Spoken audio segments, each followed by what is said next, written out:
55 வயது இருக்கும் அவளுக்கு. யார்கிட்ட பேசுறாங்க தெரியுமா அந்த அம்மா? உலகத்துக்கிட்ட பேசுறாங்க.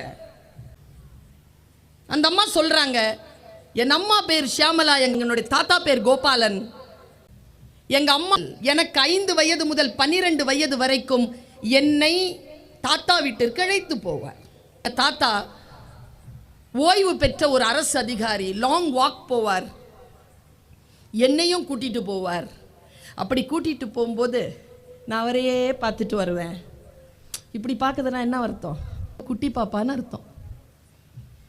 4 வயசு 5 வயசு சும்மா குட்டி பாப்பா. அவர் சொல்லுவார், இந்த நாடு எவ்வளவு சிறப்பானது, இந்த மக்கள் எவ்வளவு உயர்வானவர்கள், எவ்வளவு பண்பாட்டுக்குரியவர்கள், இவர்களுக்கு அரசியல் எப்படியெல்லாம் வாய்க்க வேண்டும், ஆட்சியாளர்கள் எப்படியெல்லாம் வாய்க்க வேண்டும், ஊழல்களற்ற ஒரு அரசாங்கத்திற்கு இவர்களெல்லாம் எப்படி சொந்தக்காரர்கள் என்று தன் அனுபவத்தில் என் தாத்தா பேசிக்கொண்டு வருவார். நான் அதை கேட்பேன்.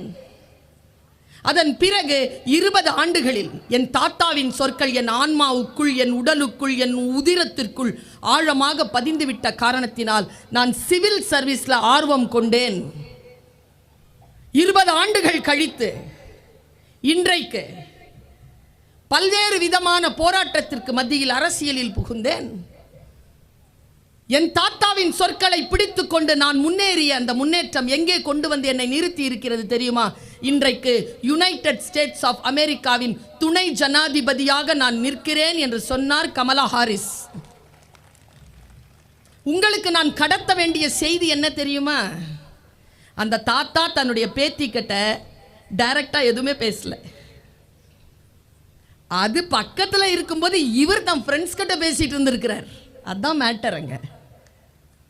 நாம் நம் குழந்தைகளிடத்தில் எதை டைரக்டா பேசுறோமோ அது அந்த குழந்தைகளை பாதிப்பதை விட நம் குழந்தைகளுக்கு முன்னால் நாம் அடுத்தவர்களோடு பேசுகின்ற பேச்சு அந்த குழந்தையை பாதிக்கிறது என்பதனை மட்டும் நீங்கள் புரிந்து கொள்ள வேண்டும் என்பதற்காக இதை சொன்னேன்.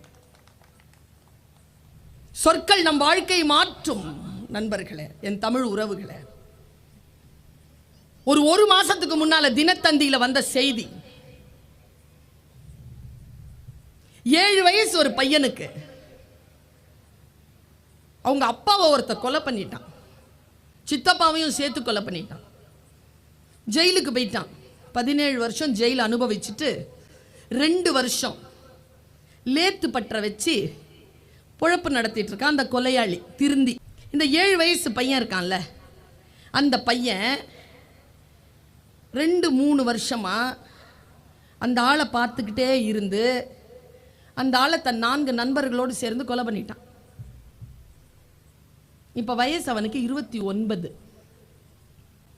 7 வயதிலே அவன் மனதிலே விழுந்த அந்த கருப்பு விதை பெற்றோர்களோ உறவினர்களோ நண்பர்களோ அதை தீயாக போட்டு வளர்த்து வளர்த்து வளர்த்து 22 ஆண்டுகள் கழித்து அவன் கொலையாளியாக நிற்கிறான். நான் கமலா ஹாரிஸையும் கொண்டு வந்து நிறுத்துகிறேன், இந்த கைதான பிள்ளையையும் கொண்டு வந்து நிறுத்துகிறேன். எதை நம் பிள்ளைகள் காதுகளில் போட்டுக்கொள்கின்றன, எத்தகைய சூழ்நிலைகளை அந்த பிள்ளைக்கு நாம் தருகிறோம். தனி மனிதன் குடித்துக்கொள், ஆனால் தகப்பன் குடிக்க கூடாதுங்க. தனியான பெண் எது வேண்டுமானாலும் செய்து கொள், அது உன் வாழ்க்கை, உன் மரபு, உன் பண்பாடு. ஆனால் ஒரு தாயாகவோ மனைவியாகவோ சகோதரியாகவோ குடும்பத்தில் இருக்கின்ற பொழுது அது நம்முடைய அடுத்த தலைமுறையை பாதிக்கும் என்பதனை தெரிந்து கொள்ளுகின்ற குடும்ப அமைப்பிலே நம்பிக்கை கொண்ட பெண் நான். குடும்ப உறவுகளை யார் ஒருவர் சரியாக மதிக்கிறோமோ அவர்கள்தான் பிள்ளைகளுக்கு மிக சிறப்பான உதாரணமாக வந்து நிற்கிறார்கள். அடுத்தவர்களை குறை சொல்வது அல்ல.